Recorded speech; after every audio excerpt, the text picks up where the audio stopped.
Good morning, pupils. Today we'll continue with mathematics with the correction of the homework on ratio and explanation on direct proportion. Okay, let's start with the correction on page 28 in your book. Write down each of the following ratios are a fraction. Je vous avais envoyé la photo la semaine dernière. And reduce to its lowest term. You have 6 to 12, 6 to 12, you write as such. You take 6, which you divide by 12. 6 can be divided by 2. Since 6 can be divided by 2, 12 aussi peut être divisé par 2. Alors si vous divisez en haut par 2, au bas aussi vous divisez par 2. Alors nous allons avoir 3 et 6. 3 et 6, les deux autour de la table de 3, je peux diviser 3 par 3, ça me donne 1. Je peux diviser 6 par 3, ça me donne 2. Therefore, it is 1 over 2, and 1 over 2 can be written 1 is to 2. What about C? Voyez, C, c'est 30 is to 45. 30 is to 45. On met 30 en haut, on met 45 au bas. 30 termine par 0, 45 finit par 5, on peut diviser par 5, 30 divisé par 5, ça me donne 6, 45 divisé par 5, ça me donne 9. Alors nous avons 6 et 9, 6 je peux diviser par 3, 9 je peux diviser par 3, 6 divisé par 3, ça me donne 2, 9 divisé par 3, ça me donne 3. It is 2/3, 2/3 can be written as 2 is to 3. What about question 4? You remember question 4? Change, je vous avais envoyé le devoir, comme je vous ai dit, change each of the following fraction and mix numbers into a ratio in its simplest form. Nous avons B, B c'est 9 over 15, and D, it is 1 and 2/5. Alors, qu'est-ce que je fais en premier lieu? Je prends 9, je mets sur 15. Je sais que 9 et 15 sont autour de la table de 3. Je divise 9 par 3, ça me donne 3. 15, je divise par 3, ça me donne 5. It is 3/5, which is 3 is to 5. What about 1 and 2/5? N'oublie pas, je fais la croisée, la croix diable. Je monte. 5 fois 1, 5. 5 plus 2, ça me fait 7. 7 sur 5, je ne peux pas diviser. Parce que la table de 5, il n'y a pas de 7. Therefore, the answer is 7 is to 3. What about question 7? Pascal has 50 rupees and Stephen has 80 rupees. Find the ratio of Pascal money to that of Stephen in its simplest form. N'oublie pas, je vous ai dit, quand il y a simplest form, il faut faire division. Alors, je reprends. Pascal, il a 50 roupies. Stephen a 80 roupies. Pascal is to Stephen, it is 50 to 80. Qu'est-ce que je vois ici? Je peux mettre 50 sur 80. Je peux couper les zéros. Au fait, quand je coupe 0 en haut, je coupe 0 au bas. C'est-à-dire que je suis en train de diviser par 10. N'oublie pas ça, hein? Quand je coupe 0 en haut, je coupe 0 en bas. Je suis en train de diviser par 10. J'ai 5 sur 8. On ne peut pas diviser parce que la table 5, il n'y a pas de 8. Therefore, the answer is 5 is to 8. 5 is to 8. Alors, voilà la question 9. In a class, the ratio of boys to girls is 4 is to 3. Ratio of boys is to girls. C'est boys devant. Girl à l'arrière, there are 20 boys, find the number of girls. Vous vous rappelez la semaine dernière, je vous ai dit de dessiner une colonne comme ça. On écrit fraction number. In all veut dire qu'on prend le nombre de boys, on ajoute avec le nombre de girls. Boys, on a dit il y a 4 parts, girls, 3 parts. Quand j'ajoute les deux, on a 7 parts, voilà le 7, 3 plus 4. Et je peux remplacer que boys, il y a 20. Qu'est-ce que je vois? Que 4 parts est équivalent à 20.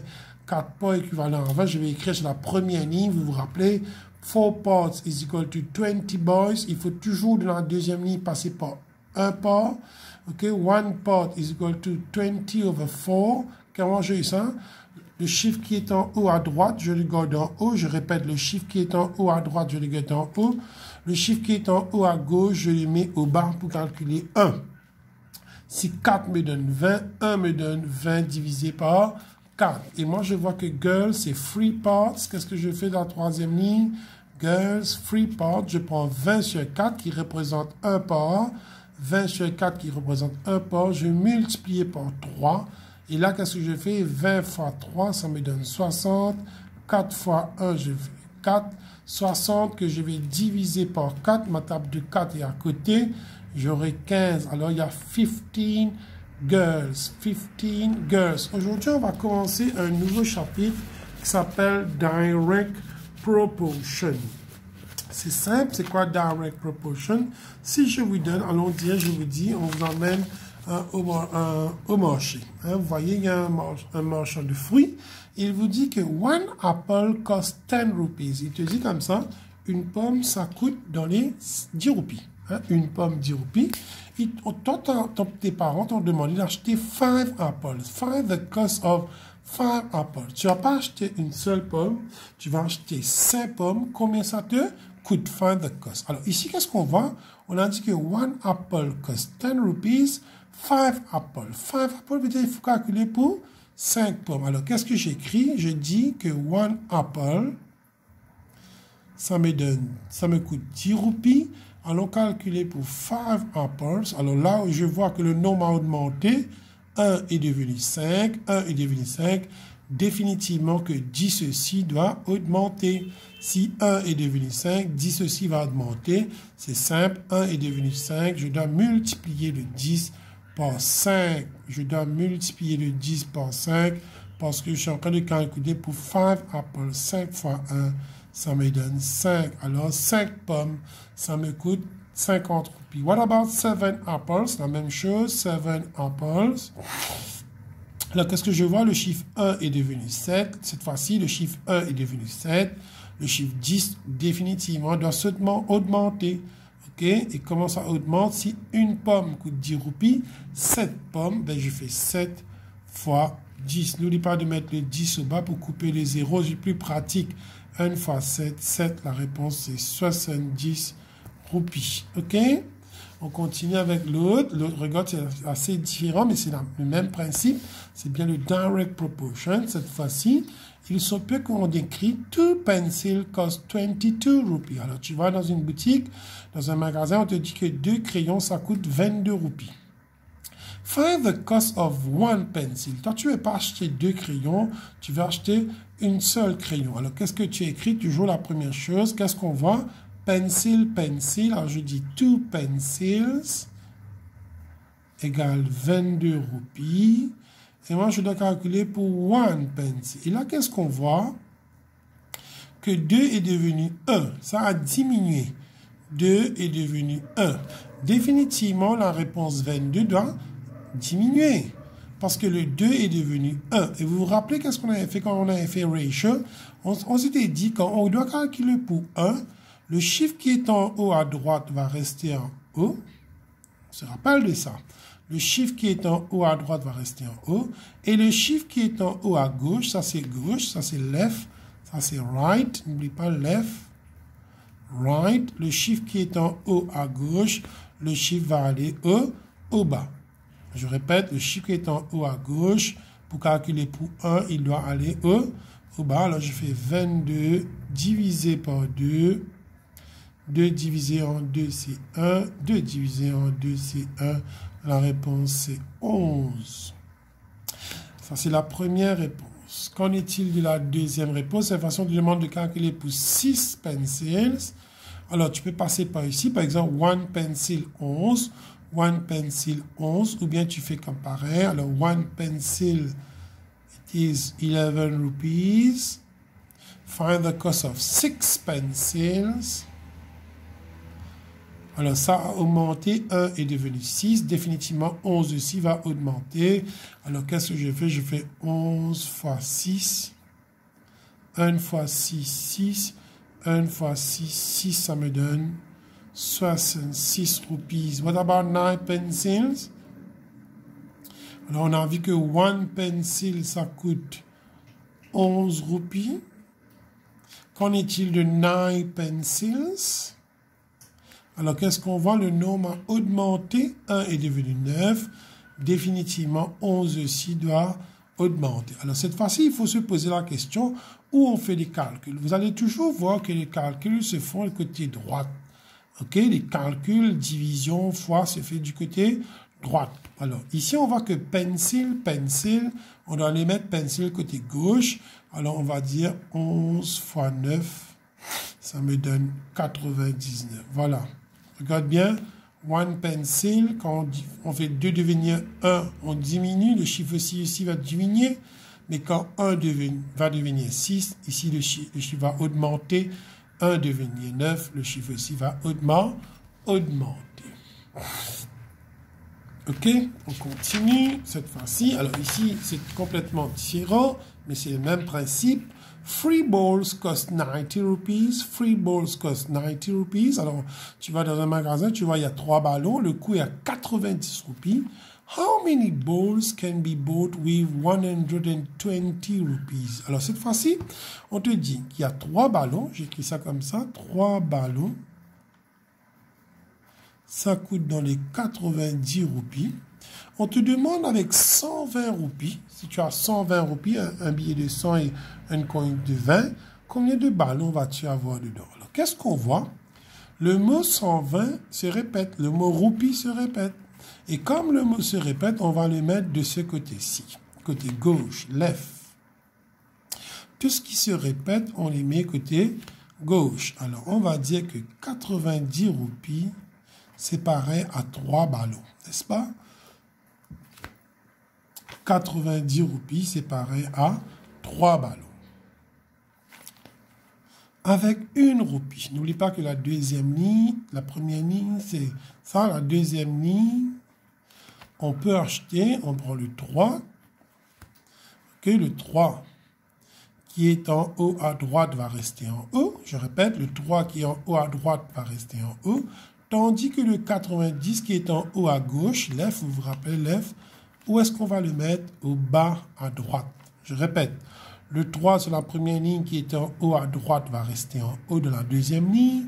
Le 90 qui est en haut à gauche de la première ligne, on va l'envoyer au bas de la deuxième ligne. Maintenant, on te demande de calculer avec 120 roupies. Alors, on va calculer pour 120 roupies qui est la troisième ligne. On va dire, ça c'est pour 1 roupie, hein, 3 sur 90 qui représente 1. Fois 120, et n'oublie pas que le 120 est sur 1. Ok, alors qu'est-ce qu'on voit ici? Il y a un 0 en haut, il y a un 0 au bas. On peut diviser, on va diviser par 10. On coupe un 0 en haut, on coupe un 0 au bas. Quand on coupe un 0 en haut, on coupe un 0 au bas, on l'a divisé par 10.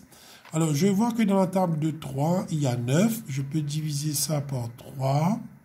3 divisé en 3, ça me donne 1. 9 divisé par 3, ça me donne 3. On peut faire la table de 3 à côté. 0 divisé par 3, 0. 3 divisé par 3, 1. 6 divisé par 3, n'oublie pas, à chaque fois, il faut ajouter 3. 9 divisé par 3, ça me donne 3. Ok, 9 divisé par 3, voilà, c'est là 3. Qu'est-ce qui me reste en haut? Il me reste 1, 12 et 3. Je peux continuer de diviser par 3. 3 divisé par 3, ça me donne 1. 12 divisé par 3, ça me donne 4. 12, voilà, je continue. Table de 3, chaque fois il faut ajouter 12 divisé par 3. Qu'est-ce qui me reste en haut? 1 fois 4. Au bas, il me reste 1 fois 1. 1 fois 4, ça me donne 4. 1 fois 1, ça me donne 1. Alors, avec 120 roupies, je peux acheter 4 balls. Alors, on voit avec 240 roupies combien de ballons on peut acheter. Alors, on fait la même chose. On va dire que 1 roupie, avec 1 roupie, on peut acheter 3 sur 90. Ça, j'ai en haut déjà. On va calculer pour 240 roupies. Alors, je prends 3 sur 90, je fais fois 240 sur 1. N'oublie pas de couper les zéros en haut, couper les zéros au bas, comme ici on a fait. On peut diviser ça par 3, ça me donne 1. On peut diviser ça par 3, ça me donne 3. Ok, on a divisé en haut par 3, on peut diviser en bas par 3. On divise ça par 3, ça me donne 1. L'autre chiffre qui peut diviser par 3 en haut, c'est 24. 24 divisé par 3, c'est 8. Qu'est-ce qui me reste en haut? 1 fois 8, 8. Au bas, qu'est-ce qui me reste? 1 fois 1, 1. La réponse, c'est 8 balls. Avec 240 roupies, je peux acheter 8 balls. Vous pouvez continuer la table pour voir comment on a eu 24 dans la table de 3. continue avec le numéro 4. 25 meters of cloth are needed to make 5 dresses. Alors, on a besoin de 25 mètres de tissu pour faire 5 robes. How many meters of cloth will be needed to make 12 dresses? Combien de tissu on a besoin pour faire 12 robes? Alors, qu'est-ce que je peux écrire? Je peux écrire que 25... excusez-moi. Alors, dresses se répète. Alors, je vais dire 5 dresses. Je vais utiliser 25 mètres de tissu. Je donne la première ligne. La deuxième ligne, c'est one dress. N'oublie pas, hein, on va passer par one avant, comme d'habitude. La deuxième ligne, on passe par one. Si 5 est devenu 1, c'est-à-dire le chiffre a diminué, ici aussi, ça va diminuer. N'oublie pas, this is left. Et this is right. Alors, qu'est-ce que je vous ai dit quand il y a one dress? Le chiffre qui est en haut à droite reste en haut. Et le chiffre qui est en haut à gauche sur la première ligne va partir au bas. Je répète, le chiffre qui est en haut à droite reste en haut de la deuxième ligne. Le chiffre qui est en haut à gauche de la première ligne va partir au bas de la deuxième ligne. On te dit de calculer pour 12 dresses. Ça, c'est la troisième ligne. 12 dresses égale 25 sur 5 fois 12 sur 1. Alors, ici, on voit que ça se termine par 5. Ça se termine par 5. Veut dire on peut diviser par 5. 5 divisé en 5, 1. 25 divisé par 5. Je peux faire la table de 5. 0 divisé par 5. 0, 1, 2, 3, 4, 5. 5 divisé en 5, 1. 10 divisé par 5, 2. N'oublie pas, à chaque fois, on ajoute 5. 10, 11, 12, 13, 14, 15. 15 divisé par 5, 3, 15, 16, 17, 18, 19, 20. 20 divisé par 5, ça me donne 4. 20, 21, 22, 23, 24, 25. 25 divisé par 5, 5.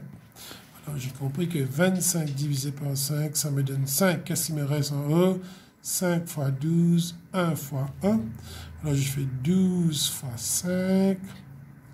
2 fois 5, ça me donne 10. 1 fois 5, 5. Plus 1, 6. Ça veut dire que j'aurai besoin de 60 mètres de tissu pour faire 12 robes. Pour le deuxième, ça veut dire 18 robes. Combien de tissu j'aurai besoin?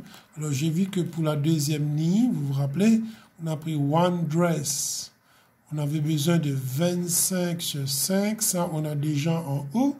Alors, on va calculer pour 18. Qu'est-ce qu'on voit? Le 1 est devenu 18. Ça a augmenté. Définitivement, le chiffre ici aussi va augmenter. 1, c'est représenté par 25 sur 5. Pour 18, qu'est-ce que je fais? Je fais 25 sur 5 fois 18 sur 1. Comme d'hab, on peut diviser par 5. Ici, ça me donne 1. Je divise 25 par 5, ça me donne 5. Qu'est-ce qui me reste en haut? 5 fois 18, 1 fois 1, 18 fois 5. N'oubliez pas, si vous ne connaissez pas la table de 5, faites votre table de 5. 8 fois 5, ça me donne 40. Le 4 va en haut. 1 fois 5, 5, plus 4, ça me donne 90 sur 1. La réponse est 90 mètres de tissu que j'aurai besoin